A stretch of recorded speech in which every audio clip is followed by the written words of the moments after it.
Hey, today I wanted to speak about empath. I am an empath. I found out around about 3 years ago, and until then, I didn't even know that empath existed. My whole life, I was always feeling a little bit different than other people. So when I grew up, my how should I say that? My parents were not always on the same page, and so there was a lot of turmoil in the house sometimes, and I was always told, not to speak about it in the public. And I started to, cover this up, that I had a bad home situation. Yeah.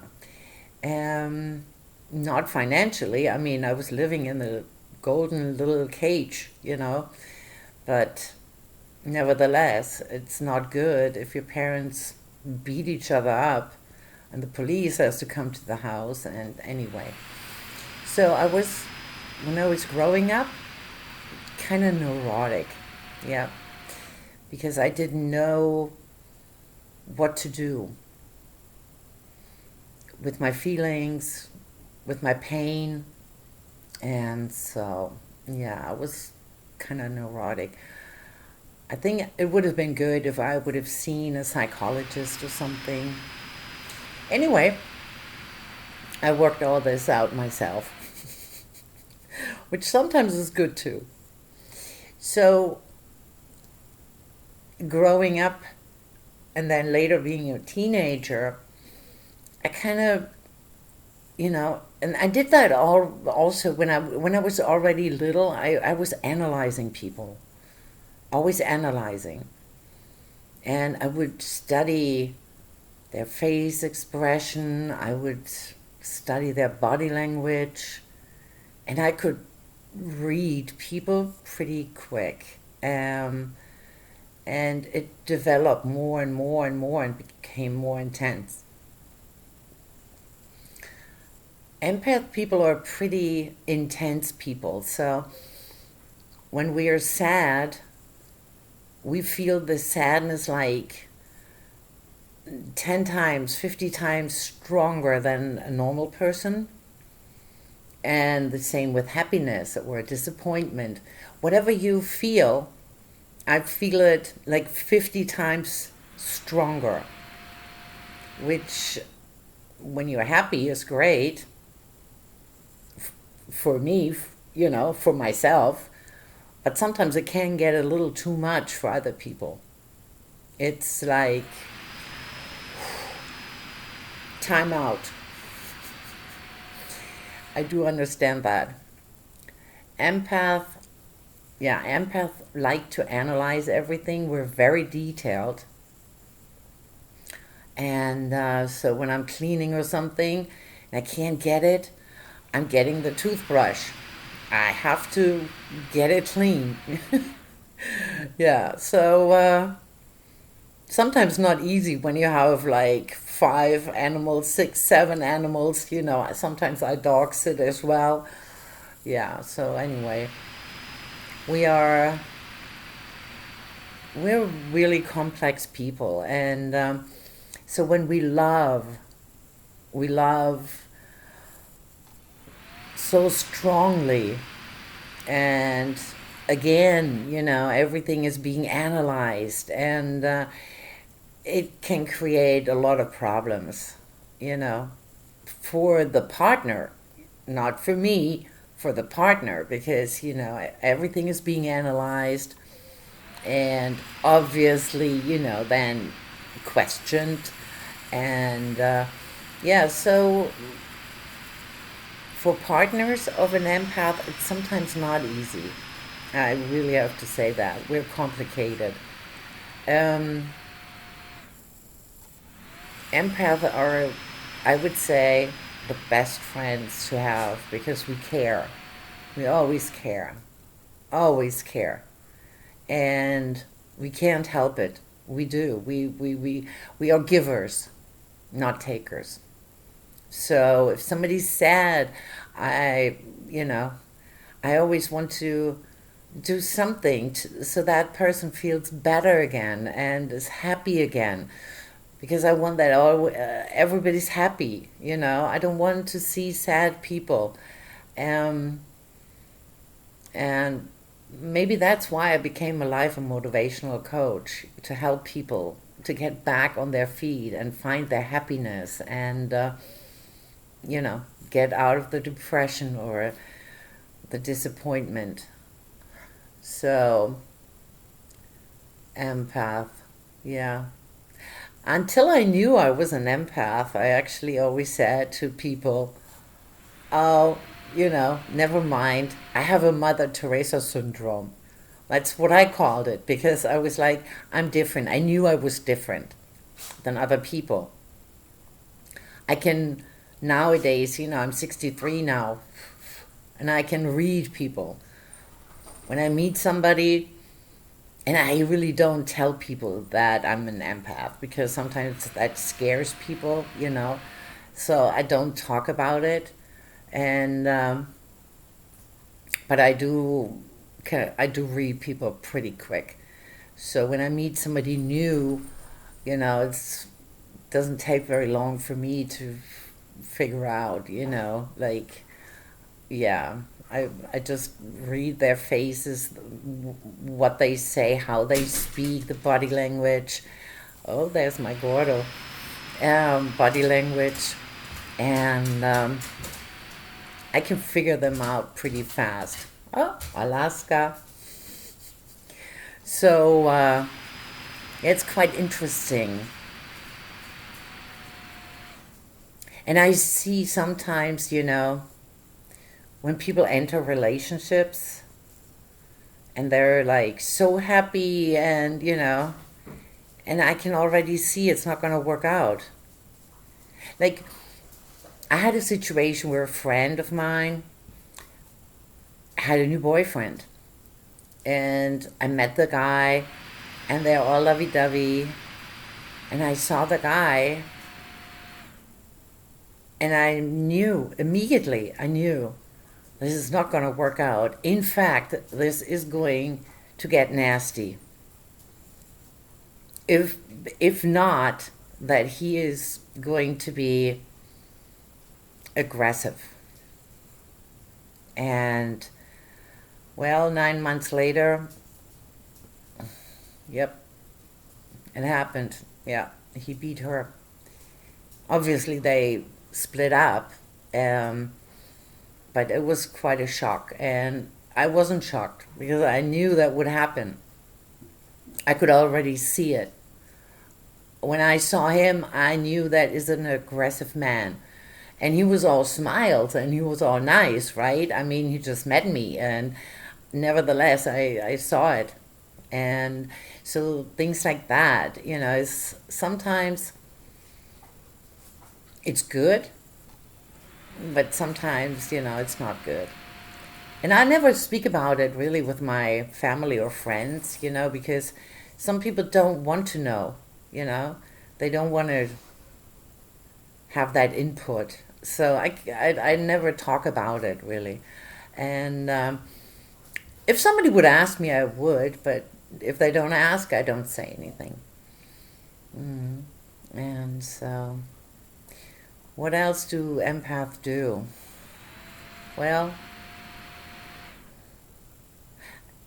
yeah, it's quite interesting. When I was younger, I didn't mind going to concerts or, like events and stuff like that. So that has all changed a little bit. Nowadays, I do like to go, out if there's a band playing somewhere in a bar, and I know the bar and I know it's not totally crowded, I go over there and I have fun. I enjoy it. But going to really big events, where there's like a stadium or something, I wouldn't go there anymore. It's just too much for me. I don't know. I don't feel comfortable anymore in big, big, big crowds. That has all changed. And yeah, I was always kind of like, it's weird because a lot of people, when they're single, they are not comfortable with that. They feel lonely, or, and I never feel lonely. I never. I mean, okay, I have a lot of animals, so I don't feel lonely. But even if I wouldn't have the animals, um, I always have something to do. Always. I mean, if I wouldn't be here right now talking to you, I could, sew something of my clothes, or paint, or the wall behind me, because it needs painting. There's always something I can do. I'm never bored, never, ever. And empath like to be alone, actually. Hmm. I'm also Buddhist, and I think it all comes together now. Now that I'm like, I've basically found out that I'm an empath when I was 60, and like I said, I always told people, "Oh, never mind me." I have a Mother Teresa syndrome. I like to help. That's just being me. Um, so I found out that I'm a Buddhist actually when I was like round about 27, and didn't know anything about Buddhism. Somebody told me, you should read books about Buddhism because you are a Buddhist. And I said, really? Okay, interesting. Started reading about Buddhism, and I found myself in this religion. I totally like engaged, and I live by the guidelines of Buddhism. And then later on, when I was like 34, 35, I actually asked myself, so who am I? Why am I here? What's my purpose? I mean, we do have a purpose why we're here, right? And I really thought about it, and I know I'm here because I'm supposed to help people and animals, or whatever is necessary. My purpose in life is helping. And when I figured that out, later on I was basically going to the college, went to college, the Erickson College for Coaches, which is actually in Vancouver, Canada.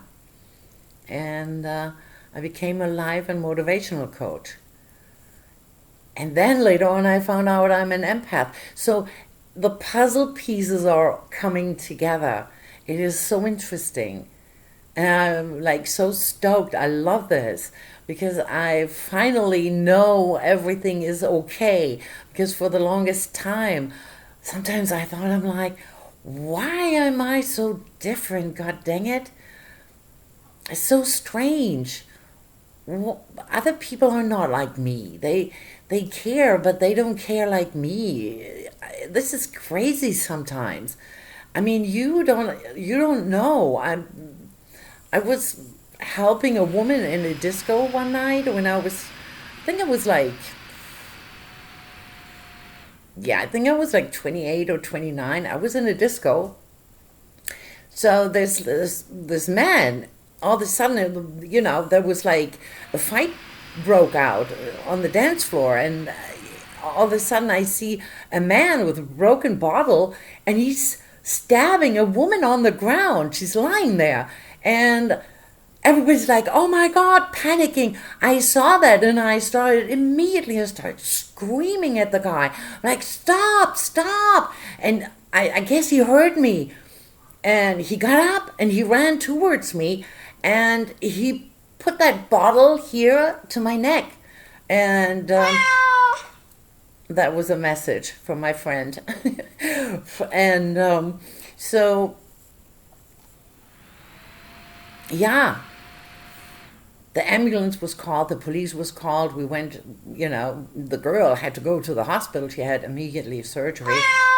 And I had to go to the hospital because I was bleeding. And the doctor, gave me stitches. And he said to me, he's like, you don't know, but you had an angel with you tonight. And I said, really? And he's like, yeah. You're the one cut was like a millimeter away from my aorta. And he said, you are so lucky.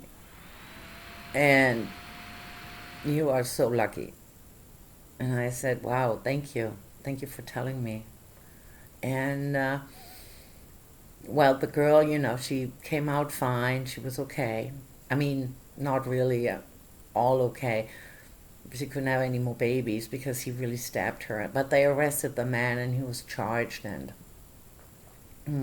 But things like that, crazy. I mean, who would do something like that? I didn't even think about it. I saw what happened. I'm like, oh my God, this woman is dying. He's killing her. And everybody was in panic. But some people, when they panic, they go in a state of freeze. They don't know what to do. And with me, it's different. I can't, if I see something wrong, I don't think anymore. I just react. And that can be dangerous sometimes. But I can't help it. This is just, it is. It is what it is. So, like a year ago, I was driving with a friend on a 3-lane road, 3 lanes per direction.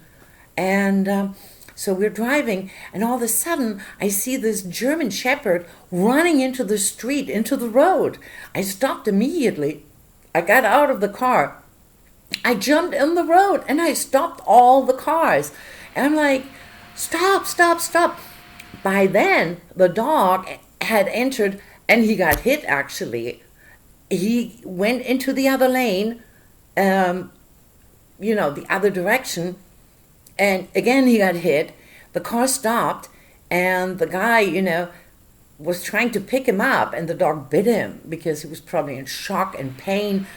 Anyway, we got the dog, carried him over the lanes, over to my car, and I brought him to the vet. And the vet said he had internal bleeding and stuff. We didn't know who the owner was, and they had to put him down. It was really sad, really sad. But at least, he wasn't just lying there dying at the other side of the road. We tried.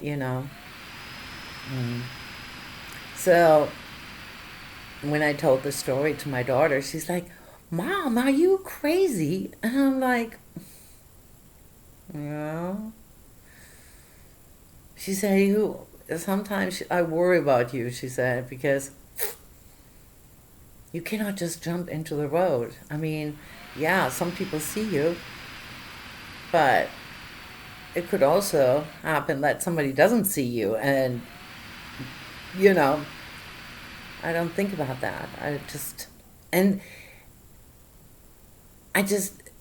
don't even think about what I'm doing. I just react, and I do what is necessary to make the situation better.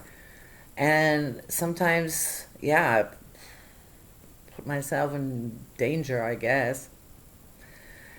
But that's an empath. We're reacting immediately.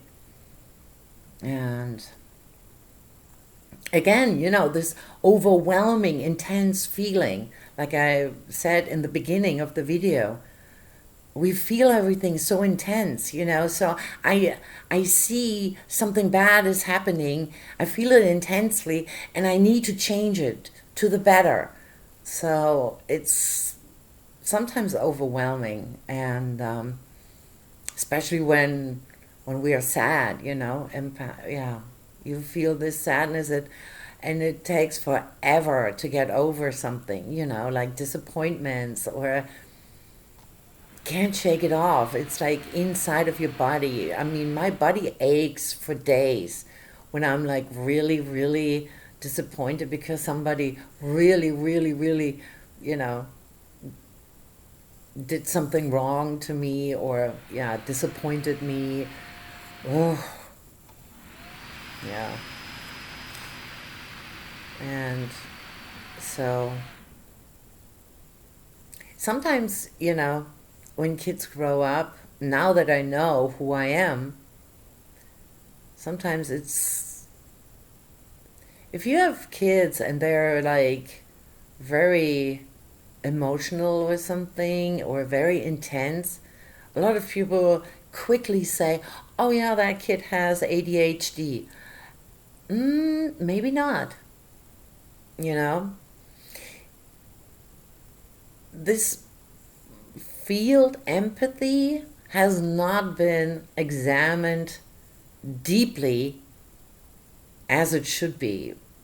We need to know way more about this. I know one thing, I read that in an article, that clairvoyance or empath, there's something here in the front of the brain, um, which normally should be all filled in, but clairvoyance or empath, there's just a little space there that is not filled in, and that is doing something. I'm not a scientist, so I can't really explain it. I will try to find that article, and I will add it to the video later.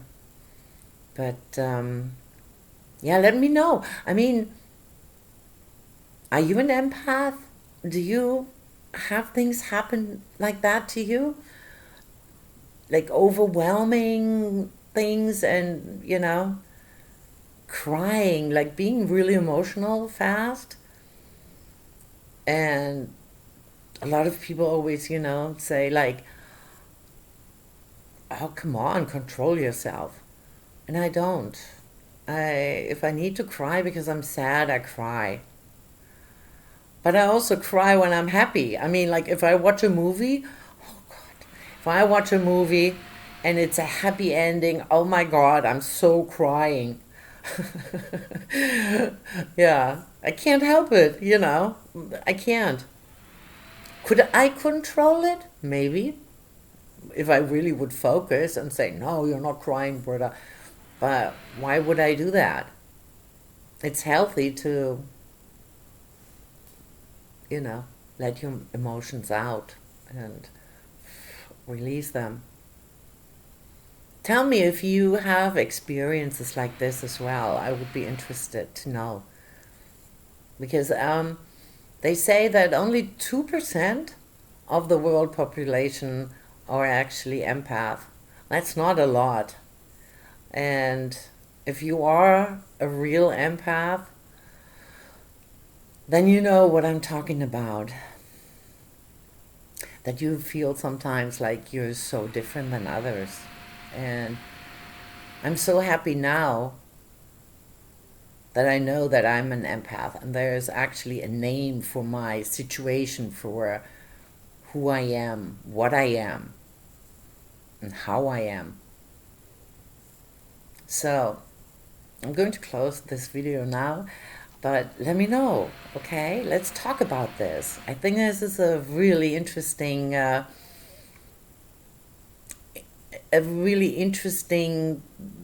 thing to talk about, because I don't think there's a lot of videos about it from real empath. I have a friend and she says, I'm an empath too.